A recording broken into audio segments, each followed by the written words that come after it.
कर रहे हो बहुत टाइम से, तो आइए हम आज देखते हैं कि बैक पेन हमारे लिए कितना खतरनाक हो सकता है। दोस्तों, क्या आपने सोचा है जब आपकी उंगली में किसी भी टाइप की इंजरी होती है, आप अचानक से एकदम से हाथ हटा लेते हो?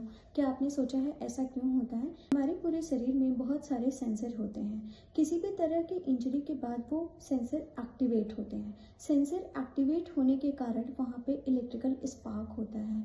ये स्पार्क या सिग्नल केबल के थ्रू, जिन्हें हम नर्व बोलते हैं, ये हमारे स्पाइन तक जाते हैं।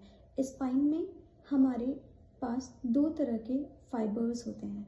फाइबर्स, पहला जो कि शार्प शूटिंग पेन करता है, दूसरा जो कि डल लीकिंग पेन करता है। इस केबल का काम है हमारे पेन को स्पाइन तक ले जाना एंड स्पाइन से ब्रेन तक ले जाना। स्पाइन पे एक गेट होता है, जिस गेट को हम स्पाइनोथैलेमिक ट्रैक्ट बोलते हैं। वो एक टोल टैक्स की तरह होता है। जैसे हम हाईवे पे जब एंट्री करते हैं, वहाँ पे एक टोल बूथ बना होता है, जहाँ अगर वहाँ पे वो गेट बंद है तो हम आगे नहीं जा सकते हैं। इट मीन्स कि अगर स्पाइनल कॉर्ड पे उस लेवल पे वो गेट क्लोज्ड है तो ब्रेन तक हमारी सेंसेशन नहीं पहुँच पाएगी। इस हाईवे को हम स्पाइनोथैलेमिक ट्रैक्ट बोलते हैं। अब इस जगह से हमारी सेंसेशन कहाँ जाती है? ब्रेन तक। इस गेट से कहाँ जाती है? ब्रेन तक। ब्रेन के थैलेमस पार्ट पे, वहाँ पे हमारे 3 जगह सिग्नल्स डिवाइड होते हैं। पहला हमें ये बताता है कि किस जगह पेन हो रहा है, यानी कि उंगली में पेन हो रहा है। दूसरा, हमें रिस्पॉन्स कैसे देना है, लाइक चिल्लाना है, रोना है या कुछ बोलना है।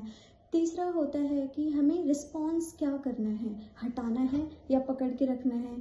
फिर हमारे ब्रेन से एक सिग्नल डाउनवर्ड डायरेक्शन में आता है।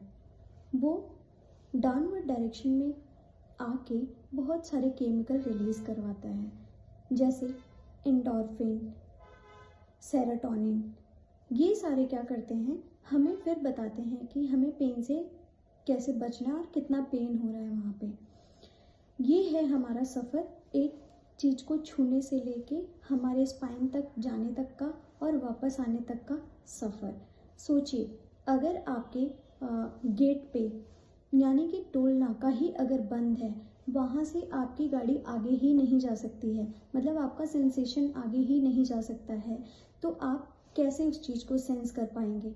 ऐसे ही अगर हमारे स्पाइनल कॉर्ड लेवल पे, जैसे आप सर्वाइकल में कोई प्रॉब्लम है या फिर लंबर में कोई प्रॉब्लम है, डिस्क में कोई प्रॉब्लम है, अगर आपकी नर्व इन्वॉल्व हो रही है, जैसे कि पैरों में सनसनाहट जा रहा है, झंझनाहट हो रहा है, सुनपन पड़ रहा है, आपको ये सारी प्रॉब्लम, ये धीरे धीरे एक नर्व लॉस पे आ जाती है, सेंसरी लॉस पे आ जाती है, जिसकी वजह से आपका स्पाइनोथैलेमिक ट्रैक्ट वहाँ तक अफेक्ट कर सकता है कि मतलब आपकी बॉडी, आपका ब्रेन रिस्पॉन्स ही नहीं कर पाएगा उस सेंस को।